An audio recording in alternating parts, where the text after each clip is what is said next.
Hola, muy buenas a todos y bienvenidos a este acto organizado por Sacabat. Hay una particularidad con este acto y es que es el primero que celebramos en este campus de Poplano de la Universidad Pompeu Fabra y como ya vemos el recibimiento ha estado a nivel de un acto en el que se hablará sobre la libertad y sobre el peligro que hay en censurarla, ¿no? En primer lugar, queremos agradecer la asistencia a todos vosotros, así como a los representantes de los grupos políticos de PP, Vox y Ciudadanos, y también varios miembros de asociaciones amigas que también están aquí entre nosotros. Nos encontramos hoy aquí porque la libertad de prensa en Cataluña está bajo asedio, porque quienes no comulgan con la línea oficial del separatismo son silenciados, censurados y muchas veces perseguidos, hasta llegar al punto en el que intentar contar la verdad o los hechos de la forma más bélica posible se ha convertido en todo un acto de valentía y como vemos aquí, estos son los valientes que hemos traído hoy para que hablen. Este acto no es solo un problema local en Cataluña, sino que es una cuestión de gran relevancia que deberemos abordar en toda España y es por eso que paralelamente a este acto estamos organizando uno en Madrid en el que debatiremos y también denunciaremos la misma situación que ocurre aquí. En Cataluña llevamos años viendo cómo la maquinaria mediática del independentismo ha colonizado las principales cadenas, cómo se ha usado TV3 como altavoz de propaganda y cómo se han manipulado los hechos para construir relatos que no permiten disidencia alguna. Un ejemplo claro lo vimos con las agresiones que sufrieron mis compañeros de Sacabat durante una feria de asociaciones, en la cual los hechos fueron distorsionados, minimizados o incluso omitidos por la mayoría de medios. Periódicos como El Nacional también aprovecharon nuestro histórico resultado en el claustro universitario para difundir y vender que esto había sido todo un aplastamiento por el bloque separatista, cuando había sido todo lo contrario. Sacabat presentó a dos candidatos y los dos candidatos lograron entrar como representantes dentro de este órgano. Claramente, como frustrados por el mal resultado que tuvieron, no tuvieron nada mejor que hacer que recurrir al engaño una vez más. Para hablar de todo esto, contamos con tres periodistas con una trayectoria impecable que no solo han demostrado su compromiso con el periodismo libre y sin ataduras, sino que además han sido testigos directos de esta censura y de este sectarismo en Cataluña. Nuestro primer ponente es Xavier Rius, un periodista con una dilatada trayectoria, a la izquierda de Elio. Tenemos a Xavier Rius, un periodista con una dilatada trayectoria en medios como La Vanguardia y El Mundo. Además ha sido fundador y director de E-Noticias durante más de 2 décadas. Rius ha vivido en primera persona la censura del separatismo, sufriendo la retirada de su acreditación en las ruedas de prensa del Gobierno y más recientemente ha sido vetado en el Parlamento de Cataluña, lo que demuestra hasta qué punto el separatismo busca silenciar voces críticas como la suya. Nuestro siguiente ponente es Sergio Fidalgo, a la derecha de Elio, periodista y escritor con una trayectoria consolidada en el ámbito del análisis crítico y político y la defensa del constitucionalismo en Cataluña. Ha trabajado en diversos medios como Crónica Global, La Razón y El Periódico de Cataluña. También es director... Y Noticias. Y Noticias. Y Noticias. Junto a Quim Torra también. Fue mi jefe.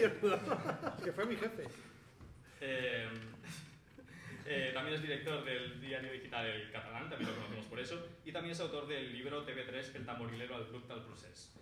Además tiene una larga trayectoria en la defensa de un club tan verdaderamente catalán como es el español, club al que ha dedicado varios libros, entre otras actividades bastante variadas. Y nuestro último ponente, ahí a la izquierda de todo, Albert Soler, periodista con una larga carrera en medios como El Punt, Nou Diari y La Vanguardia, aunque es en el diario de Girona donde ha consolidado su estilo tan inconfundible. Desde hace más de 15 años, sus crónicas y artículos de opinión han sido una referencia para aquellos que buscan una visión irónica y al mismo tiempo crítica de la realidad catalana. En esa línea es autor del libro Estàvem cansats de viure bé y Barretinas y estrellas. Albert, Sergio y Xavier, aparte de ser unos buenos amigos y unos buenos compañeros, como podemos ver aquí, también son un claro ejemplo de que en Cataluña sigue existiendo esa parte del periodismo y esa parte de la prensa que no se doblega ante ningún pensamiento único y que quiere ser libre y expresarse libremente. Y por eso creemos que en el día de hoy es imprescindible que estén aquí para poder transmitirnos todas sus experiencias y todas sus vivencias en el campo de su profesión, así también como toda la obstrucción que ha vivido por el camino por culpa de la censura y por culpa de los delirios independentistas. Así que, sin más dilación, muchas gracias y le paso la palabra a Elio.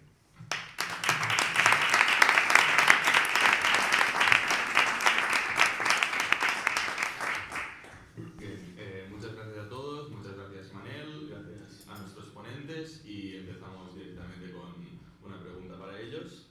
Bien, ¿cómo creen que se encuentra la situación del periodismo en Cataluña? Y sobre todo, para aquellos que disiden de la narrativa separatista, les preguntamos si hay realmente papel juegan TV3 y CCMA en la persecución del discrepante? Puede empezar a Sergio Hidalgo. Es una pregunta, eso me llama una enciclopedia, pero bueno. ¿Se me escucha bien? ¿Se me escucha más o menos? Sí. Bueno, de entrada, en cuanto al papel de los medios, lo podemos tener, por ejemplo, en lo que hemos visto aquí fuera. Esto mismo, que eran 15 personas, que como ha dicho un estudiante que no estaba con ellos, cuando se han cansado se han ido a tomar algo, posiblemente en algunos medios se había retratado pues, como una especie de resistencia mayoritaria e increíble que representa la voluntad del estudiantado catalán frente al fascismo. En cambio, pues si tú montas una manifestación que pues mueve 1 millón de personas, como el que montó Sociedad Civil Catalana el 8 de octubre del 17, te encuentras en el Telenoticias de la noche anterior se vinculaba a la antiorganizadora de la Sociedad Civil Catalana con el falangismo y con Fuerza Nueva. Y esto no lo digo yo, esto ocurrió realmente. O sea, que cualquier acto que oficialista, porque esta gente de ahí no son nada discrepantes, es oficialismo puro, es lo que ahora mismo en Cataluña sigue mandando. Es que se escucha como acoplado, ¿no? ¿Se escucha bien? Quizá debe ser con ese de allí. Sí, es la bandera soviética. Lo hemos apagado ya. Sí. ¿Cojo ese mejor? Ahora. No. Sí. ¿Hola? ¿Se acopla? Bien. Poco, pero yo creo que bien. Bueno, me decís. Pues el papel de la prensa básicamente es este. El papel de la prensa en Cataluña es que si te sales del tiesto, pues o no existes, con suerte, o si existes es para directamente pues intentar estigmatizarte y destrozarte. Vosotros, como se acaba, tiene una larga trayectoria de encontrarse que muchos medios de aquí de Cataluña os tratan como a agresores cuando sois los agredidos. O sea, vais a la Autónoma, bueno, aquí Alejandro Fernández protagonizó un acto glorioso con Cayetana Fernández. Ya se acaba, me parece, ¿no? Ya se acaba. No. Y claro, aquel acto parecía realmente que Alejandro Sacabat y Cayetana habían ido a provocar, cuando les estaban escrachando claramente. Pero para buena parte de la prensa catalana, pues eso sirvió para señalar al malo. ¿Quién es el malo? Aquel que no está, digamos, no está con él, el procesismo, separatismo, como lo queréis llamar. Y por desgracia, es muy difícil que los periodistas salgan de ese camino, porque si salen de ese camino tienen problemas. O sea, si tú quieres trabajar hoy en día, yo he perdido la esperanza, porque nunca he querido, pero nunca tengo ganas de trabajar en TV3, pero si la tuviera, en TV3 o en La Vanguardia o en un medio un poco grande, pues denunciar según qué cosas no puedes decir, no puedes hacerlas porque ya llevas a una lista. Esto Xavi luego hablará un poco de ello. Las listas en Cataluña de periodistas son muy habituales, listas sobre todo negras, listas en las cuales de gente en la que no hay que confiar y a la que conviene no contratar. Y eso es lo que tiene la prensa, digamos, libre. O sea, tú vas a otras partes de España y, hombre, pues medios de derecha, medios de izquierda, pero más o menos puedes ir navegando. Aquí no, aquí hay una especie de libertad en la cual si te sales del camino correcto, no tienes nada que hacer. Y TV3, ¿qué papel tiene TV3 o que tiene la Corpo? Porque allí empieza todo. TV3 y la Corpo es primero donde todo el mundo quiere estar. Todo el mundo quiere sus tertulias por la visibilidad que te da, la posibilidad que tienes de poder crecer profesionalmente, si sacas un libro que te dé promoción, y no estar en TV3 no forma parte, digamos, del mainstream periodístico catalán, significa que esa posibilidad maravillosa de poder conseguir un día colocar un programa o presentar un programa o simplemente colaborar en un programa desaparece.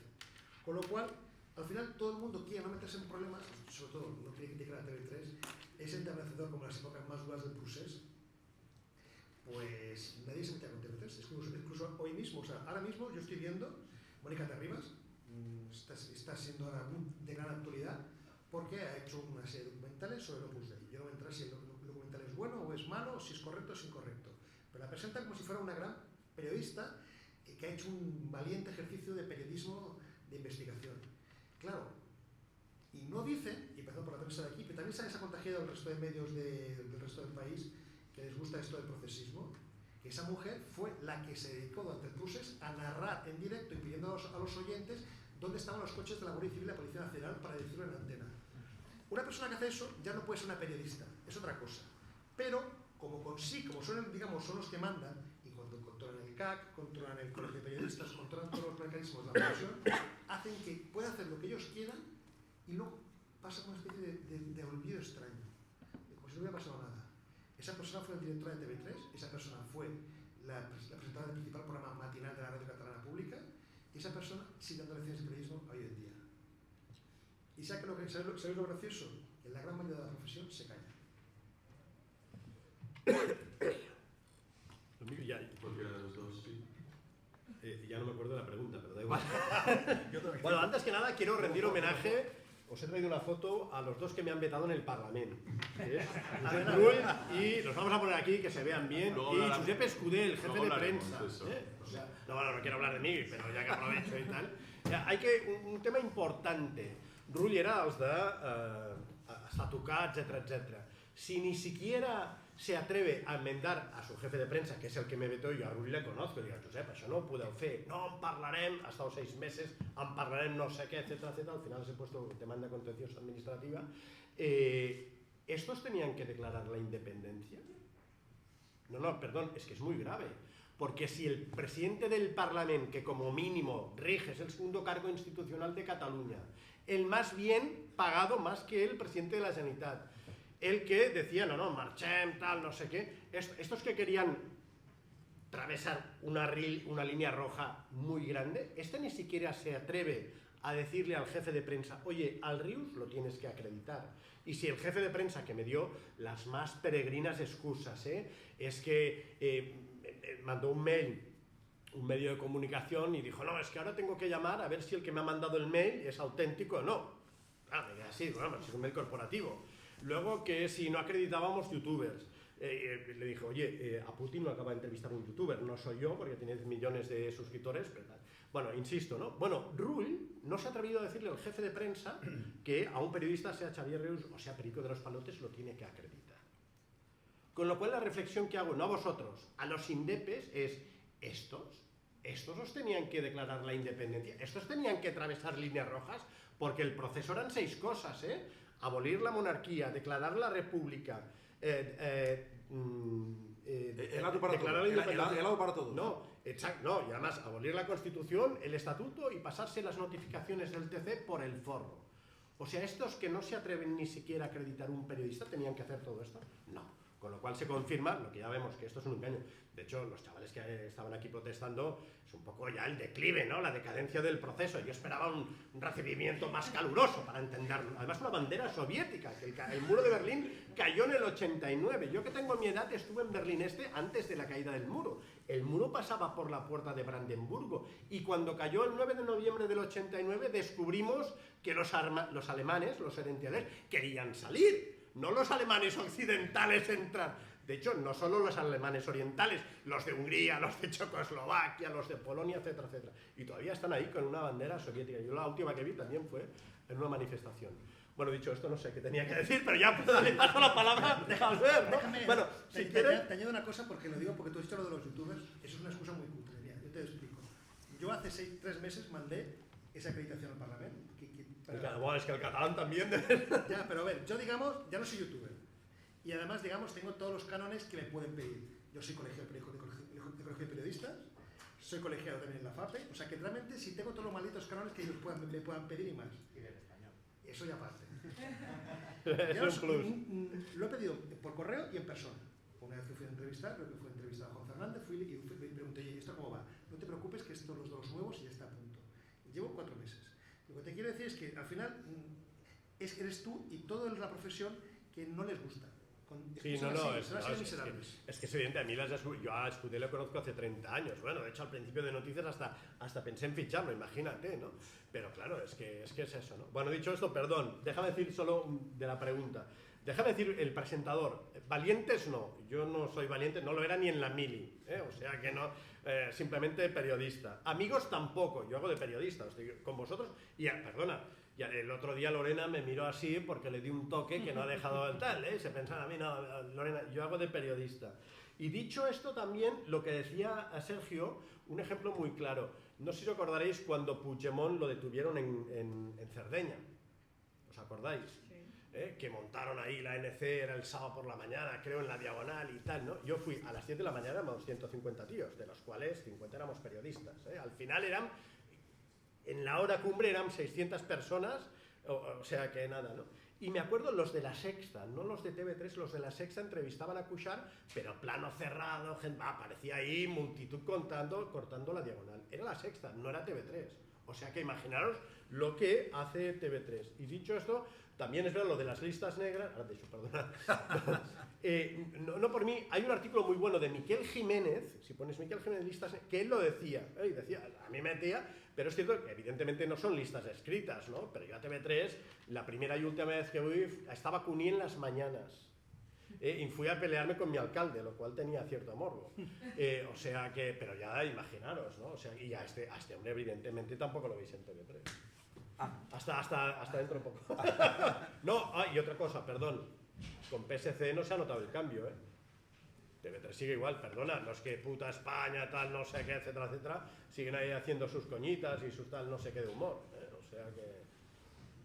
Ara sí, perdona, digo. No, rius, que no queda res per parlar després. No, ya me puedo ir, ¿no? Me voy al de la bandera soviética, ahí en plan nostálgico. ¿Cuál era la pregunta? Sí, sobre la situación actual del periodismo en Cataluña, sobre si hay realmente libertad de prensa y sobre el papel de TV3. Vale, muy bien. Suposo que tothom entén en català, no, aquí? A mi m'agrada en aquests actes parlar en català, no només perquè m'expresso millor, també m'expresso millor en castellà també. Però saps què passa? Què passa? M'emprenya molt que ells, aquests i altres, es pensin que el català és cosa seva només. I no, és cosa de tots. Jo soc tan català com ells i vosaltres també. I per tant, parlar català no és cosa seva. Podem parlar tots català i som tan catalans com ells. I per això m'agrada aquests actes, si tothom entén el català, parlar en català, per demostrar que som tants catalans nosaltres com ells. Dit això. TV3. La veritat és que no hi he estat mai a TV3. I és curiós perquè em faria molta mandra, perquè jo soc un tio que m'agrada sortir de nit, anar als bars i tot això, no? I aquests programes de TV3, tan soporífers de nit, no sabria què dir. A més, jo prefereixo estar fent unes cerveses al bar que a TV3. Mireu, em van contactar per anar a una televisió que es deia 8TV, era 8TV? Era 8TV, no? Em van dir, vine aquí. A més, ho puc dir aquí, va ser per part dels socialistes. Em van trucar socialistes i em van dir necessitem algú que vagi a 8TV, a les tertúlies i tal. I va dir, bueno, però jo no soc de cap partit. No, és igual, vale, molt bé. Vale.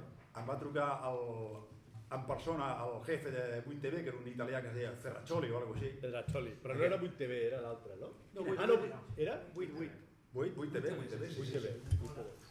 Ja em veieu a mi amb el tren cap a Barcelona, arribo al seu despatx i em va a rebre ell mateix a l'entrada, un italià, però de pel·lícula, o sigui, les seves ulleres valien més que tot el que portava jo.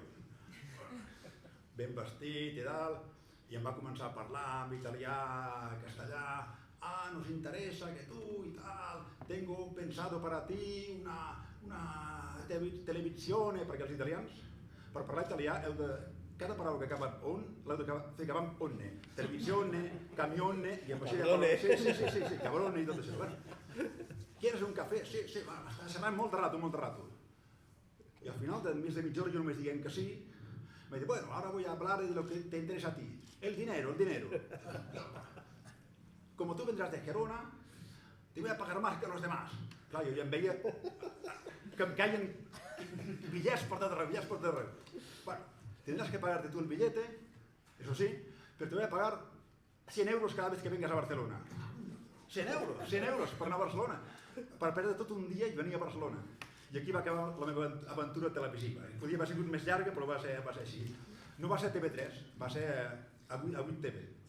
A TV3 des de l'hora no m'han cridat mai. I és molt curiós perquè no és per tirar-me floretes, però els meus llibres van sortir als diaris, entre els 5 més venuts de no ficció de Catalunya. I jo veia que a TV3 sortia qualsevol tieta que havia fet un llibre de poesies i sortia en grasset allà, tractant-la de vos, com feia sempre, vos, això, vos, l'altre, i aquella tieta parlava del seu llibre de poesies que havia dedicat al seu gosset, potser. Havies de fer un llibre de poemes. Sí, suposo que sí. A mi mai em van trucar, i repeteixo, no hi hauria anat perquè a la nit tinc altres coses a fer, evidentment. Però és curiosíssim, a Girona mateix, jo soc de Girona, que per ser de Girona, heu de saber, és la capital de Catalunya, ho va dir Andorra. Andorra va dir que l'autèntica capital de Catalunya era Girona, perquè suposo que Girona té aquesta caspa i aquest tradicionalisme que ell voldria per tot Catalunya, no? Jo per això quan vinc a Barcelona m'agrada dir que vinc a províncies. Vosaltres sou els provincians i jo sóc el de la capital. Bé, doncs aquesta capital, Girona, hi ha una llibreria, la 22, que és la més famosa de Girona, de la cultureta de Girona, etc. No? Doncs té un aparador grandiós, i aquest aparador, hi ha una part de l'aparador que està dedicat només a qualsevol gironí, qualsevol miserable gironí que hagi fet un llibre autoeditat, allà està. Doncs bé, el meu no hi ha estat mai cap llibre meu. Si algú va a buscar un llibre meu a alguna llibreria gironina, passa com a l'època del franquisme que anaves a buscar, jo què sé, el d'en Mau. Et fan passar a la trastienda, suposo, i te'l donen embolicat en paper de diari perquè ningú sàpiga de què és aquest llibre. No és censura, si voleu vosaltres, no? Perquè no m'han dit mai. També és molt gironí, això. A Girona sempre te reben amb un somriure i quan t'has donat la volta t'han fotut la punyalada. Això és molt gironí. A mi mai m'han dit a Girona, no venem els teus llibres perquè ets un fill de puta. No m'han dit mai, però ho pensen. Però ho pensen. I m'agrada que ho pensin. Per Sant Jordi és un exemple. Sant Jordi, l'editorial, el editor, va contactar amb les 4 o 5 llibreries que hi ha a Girona. Totes li van dir. Una és que a aquesta hora només fem llibres infantils. L'altra, que llibres de viatges. L'altra, qualsevol xorrada. Però cap tenia lloc per presentar el llibre només, per firmar el llibre una horeta. Cap. Va ser impossible. El que van fer al final va ser el diumenge després de Sant Jordi anar al bar Cuellar de Vilarroja, que te veig sempre, i van fer signatura de llibres al bar Cuellar. I va ser molt millor i molt més divertit que allà, no? En fi, què vull dir amb això? Que almenys a Girona la censura és així, és sí però no. No t'ho diuen, te censurem per lo que pensen, per lo que escrius. No, però ja no hi ets. I no és que em molesti, perquè llavors vaig venir a Barcelona i m'ho vaig passar molt més bé que a Girona. Però les coses són així. I estic amb en Rius, que hagi canviat de tema, que això no és valentia. Jo crec que, jo sempre dic aquí, no estem a Ciutat Juárez, aquí no foten un tiro per res. De moment. Però que el periodista que no ha volgut dir la veritat durant aquest temps del procés és perquè no ha volgut. Perquè ni tu, ni ell, ni jo... Censura si vols tu, però no por. Per tant, el que no ha dit la veritat és perquè esperava alguna cosa a canvi, o no volia quedar malament amb el poder, perquè potser volia una compensació per una altra banda. Això sí, però por cap. Per tant, el que no ha dit la veritat, el que no ha dit des d'un moment que això era una tonteria que no anava enlloc, és perquè no ha volgut, perquè jo no soc pas més llest que ningú. I vaig veure de seguida que era una mentida, això. I ho vaig dir. Com pot ser que...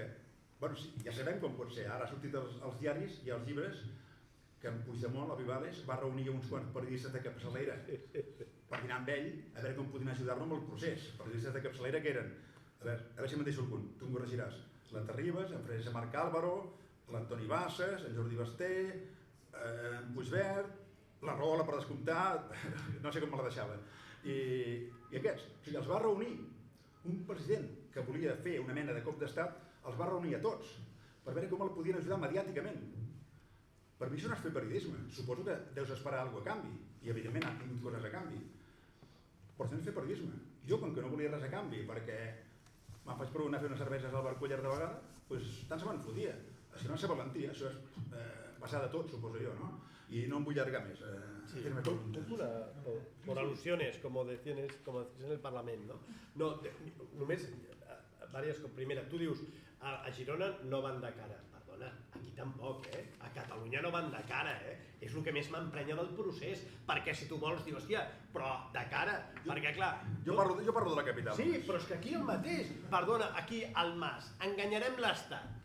Alejandro, corrígeme si... Cuando el Mas decía engañarem l'Estat, ¿qué quería decir? David contra Goliat, aparteu-vos.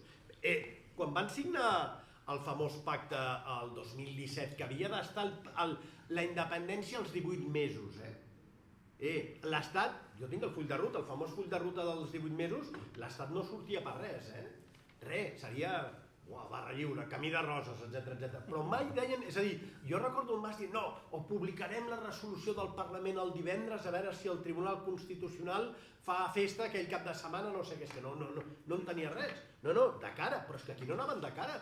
Pujol fue español del año es verdad que la gente puede cambiar con el ABC en el 82 y luego bendice el proceso Yo creo que porque empiezan a investigar a sus hijos y dice, bueno, pues sí, pues ahora os enteraréis, no? I, perdona, el que ha dit l'Albert que el contacte al PSC, això va de collons, perquè aquí les quotes existeixen. Bueno, los de Vox no, porque estáis vetados, los de Ríos tampoco, y vosotros no sé si teníais un notario que antes que nunca supe, yo me acuerdo alguna vez lo pregunté, ¿este quién lo ha metido? Y todo el mundo dice, no, este. Se lo sacaban de encima porque no sabía si era, creo que se sabe aquí parlo, no sabían de qué era, ¿no? Como Nebrera en su época, que la escuchabas no sabía si era, hòstia, aquesta és d'Esquerra, és de PP, etcètera, no? Però, claro, als mitjans públics no pot ser que et truqui un partit i et digui, escolti'm, et posarem a les tertúlies, que va així, a totes, a les públiques i a les privades. A les públiques raó de més perquè ja la comissió de control i a los de Ciudadanos les metien un tío para que así la comissió de control no la lien. Però és que és així. I després un tema també molt important, perdoneu. Mira, jo sempre dic, jo vinc de l'independentisme, jo havia cridat el que fotien aquests quan tenia 14, 15, 16 anys, 17, 18, etc. Després ja em vaig començar de llavors, no? Si jo hagués callat, hòstia, estaria, com a mínim a les tertúlies, al CAC, allà no sé què, algun lloc, o més amunt.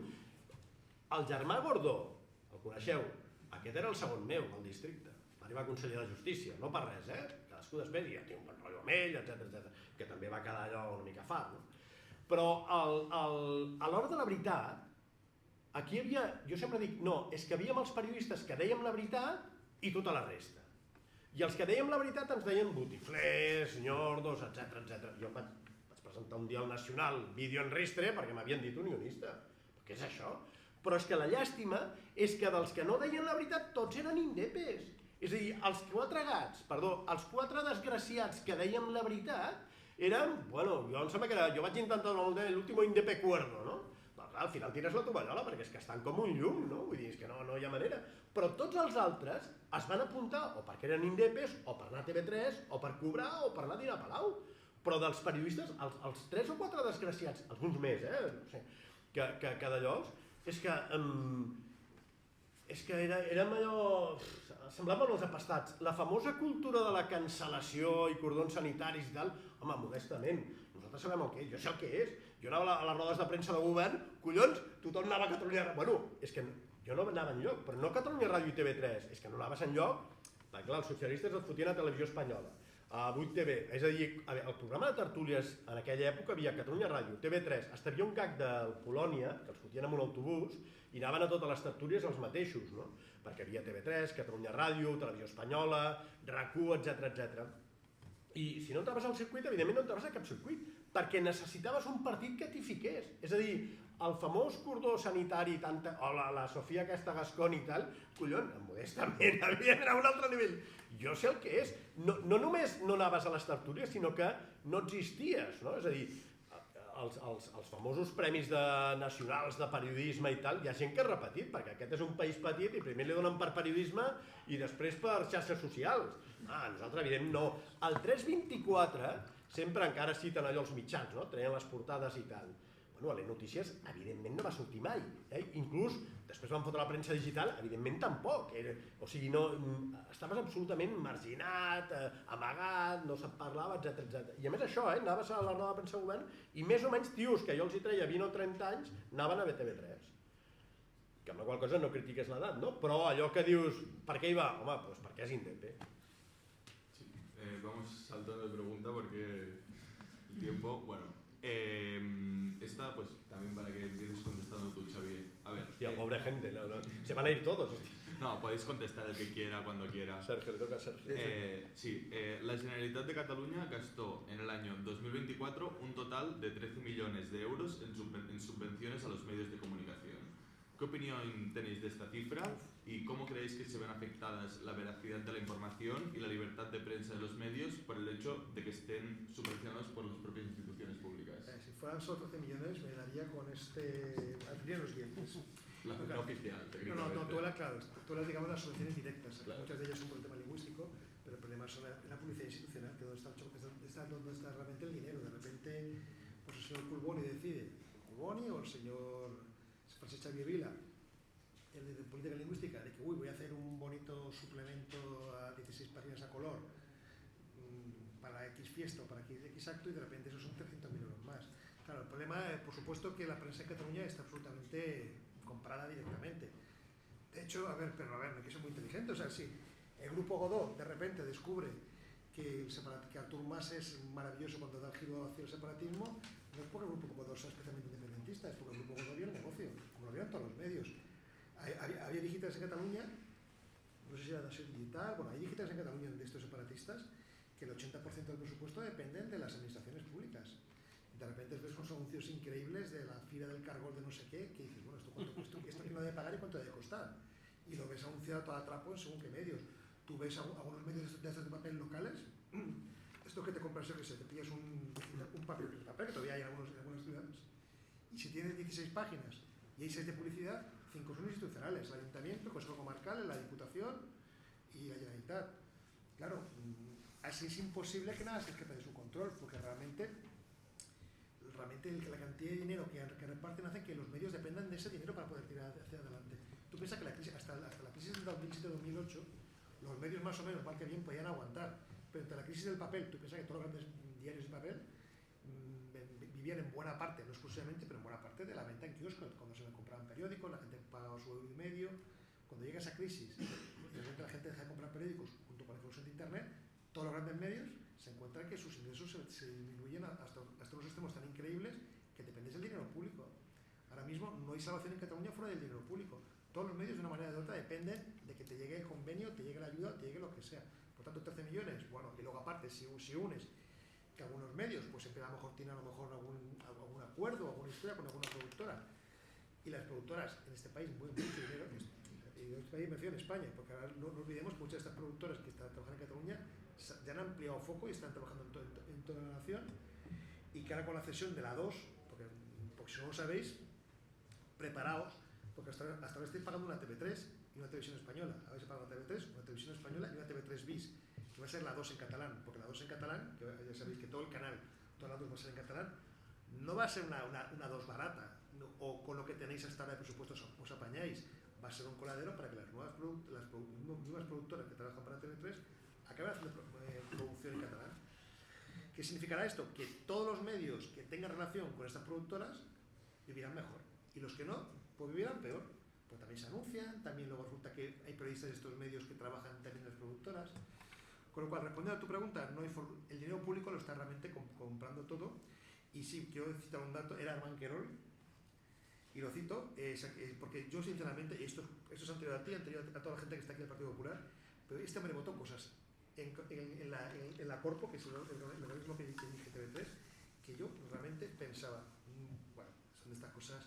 Bueno, como luego también vi en el CAC con un socialista que votaba cosas que decías, no entiendes como en ciertos organismos que tienen que estar para controlar, o sea, dado que la mayoría de los organismos de control de los medios públicos son separatistas, la minoría tiene que dar caña, si no, ¿para qué estás? Por ejemplo, que Dani lo hacía en el CAC, yo me acuerdo que seguir su Twitter era ver todas las barbaridades que se hacían desde TV3. Otros consejeros de otros medios, de otros partidos no lo hacían. Pero ese problema lo tenemos. Tenemos el problema del dinero público y tenemos el problema de que tenemos poca capacidad de control. Yo espero que en el futuro, pues Partido Popular y Vox consigan suficiente capacidad de incidencia, sino para gobernar, para que al menos ciertas cosas no se hagan. Yo sinceramente, de esto de los 15 millones de euros, eran 15 millones creo que era, de fondos COVID para pagar un agujero en TV3, me parece escandaloso. ¿Me dejas decir una cosa? Vale. Després jo. Molt bé. Perdó, un incís, abans de començar amb això de les subvencions, que està molt bé i que tinc una bona història per explicar, volia dir que el que dèiem abans dels partits, que quan tu estàs en contra d'algú, com ha sigut el nostre cas, doncs sí, te diuen per anar a una tertúlia en representació d'aquest partit, però a mi em van proposar fins i tot anar a llistes electorals, quan jo no he fet mai política, no? I a més, una cosa molt curiosa, perquè em van trucar del PSC de Pals. Pals, no sé si ho sabeu, és una ciutat de la Costa Brava, una població de la Costa Brava molt bonica, famosa perquè hi ha una platja nudista.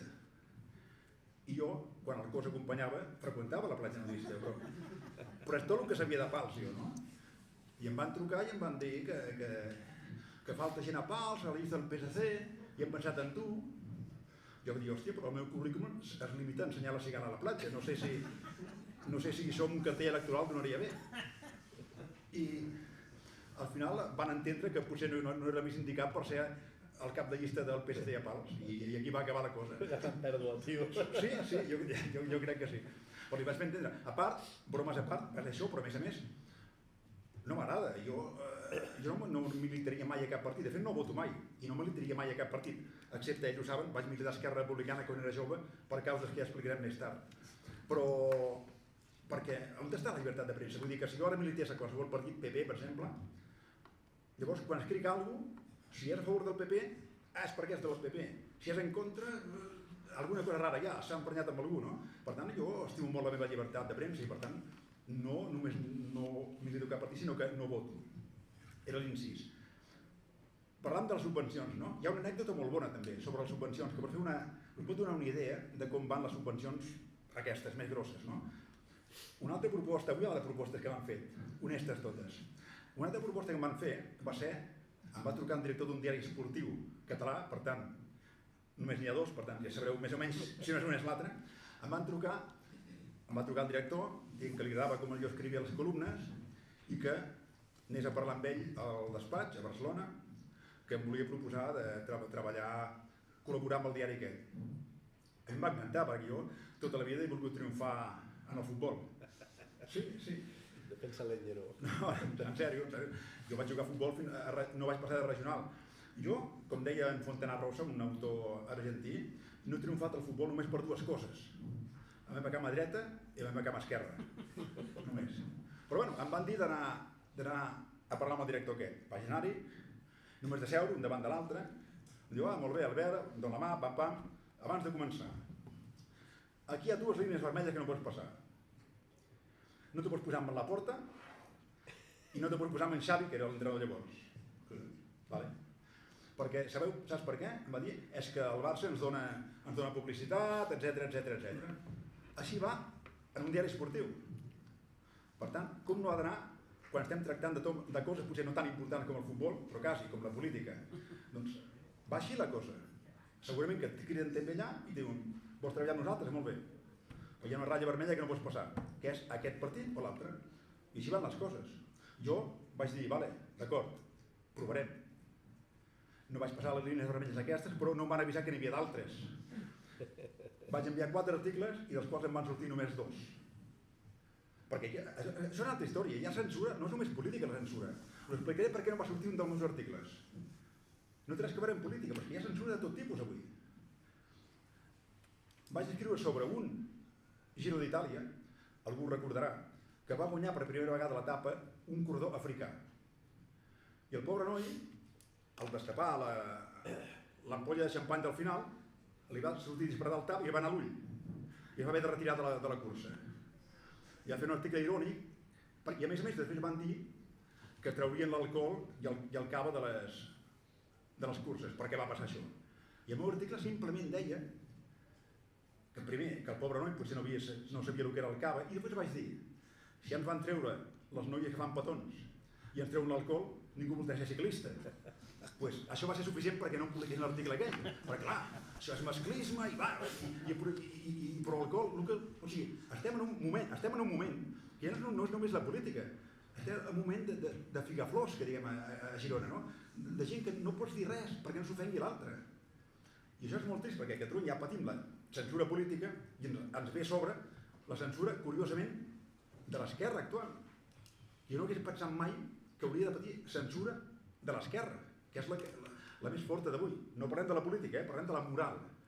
L'esquerra d'avui sembla monges ursulines, no pots dir res, de seguida el foten a sobre. I és molt trist que patim la política i l'altra. I de les subvencions, bueno, queda clar amb això, ja ho he dit, no? Si jo vaig patir aquesta censura econòmica, doncs està clar que econòmicament et poden fer la vida impossible. Jo, ara que parlaves d'això, a mi m'han sondejat 3 vegades per entrar en política. 4. El que passa és que la quarta no la recordo. Una com a alcaldable de Barcelona. És veritat que un partit minoritari, però d'allòs. Un altre diputat al Parlament, i hagués entrat. I un altre d'alcaldable pel meu poble, per un partit que tu has esmentat. És igual, deixa'm-ho córrer. I evidentment, en tot cas, vaig dir que no. Però deixa'm dir-te una cosa, que quan parlàvem no sé si tu o el teu company heu parlat del relat. El procés ha estat un relat. Deixeu-me fer-vos una pregunta. Qui ha comprat un diari avui? Que aixequi la mà. Ningú. Com s'aguanten? Jo l'he agafat de gorra del meu diari. Com s'aguanten els diaris de paper? És el que dèiem, no? Subvencions, publicitat institucional, regals, compra d'exemplars, ara no ho sé, però jo recordo haver pujat a Renfe i hi havia les vanguardies tirades per allà, no? O sigui, però això és important, perquè el procés ha estat bàsicament un estat mental, un relat. I ens colaven les postveritats, que una postveritat és una mentida, i quan queia una, se n'inventaven una altra. El món ens mira. Bueno, llavors, home, vols dir que ens mira?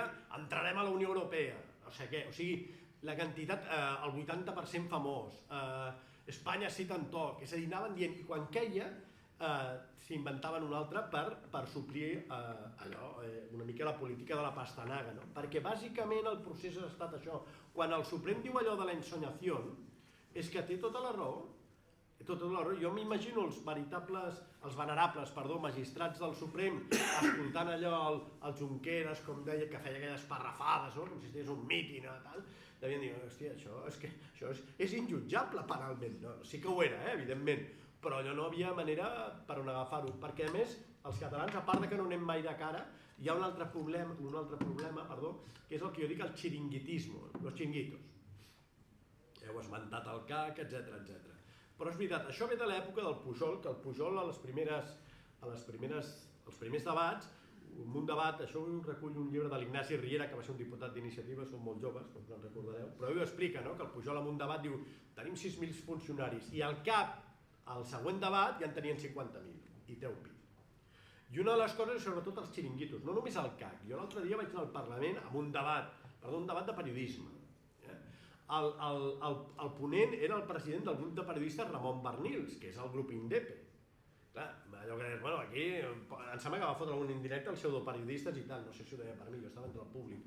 Però allò que dius, a veure, aquests que han estat tirant llenya al foc, perquè el procés, la classe, l'élite, el famós estat major, que deien l'estat major del procés, era polític i mediàtic, Els polítics prenien decisions i més o menys se la jugaven, mandat democràtic, no hem estat, i els altres tiraven llenya al foc, i els que tiraven llenya al foc eren bàsicament periodistes. Hi havia de molts tipus, els que estaven allò, el director de TV3, el Sanchís, els de les tertúlies, etc.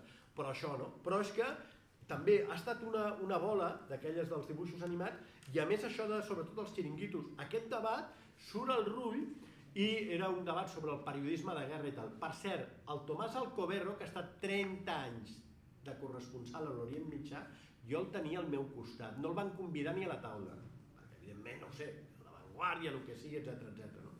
Però arriba un moment que el Rull diu aquí la cultura de la pau, etc. Vosaltres sabeu que Catalunya té un Institut Català Internacional per la Pau? Els diputats segur que ho sabeu. Que jo no he sabut mai, em sembla que el pressupost és 1,5 milions, lliura un premi, al qual evidentment no d'allò, i no sé, i evidentment té un personal, no sé, el 70 o el 80% deu ser despeses de personal. I a l'Institut Català Internacional per la Pau no sé què fa. És evident que és un invent del Saura. A les acaballes del tripartit, del primer tripartit, tots anaven traient pit, els de l'esquerra van colar les vegueries, el Saura va colar després d'un viatge a Xile per veure la Bachelet a l'Institut Català Internacional per la Pau i el PSC amb el Mascarell va colar el cinema en català, etc. Perquè clar, anaven a eleccions i havien de treure d'allò. Però clar, l'Institut Català Internacional aquest per la Pau, que ens costa 1 milió, per què serveix? Per mediar Síria? És evident que no. Per mediar l'Orient Mitjà? És evident que no. Però és igual, tranquils, tenim un Institut Català Internacional per la Pau i podem afegir més, CEO, el CAC, el no sé què, etc. És això de no tenim estat, però hem de fer veure que som un estat.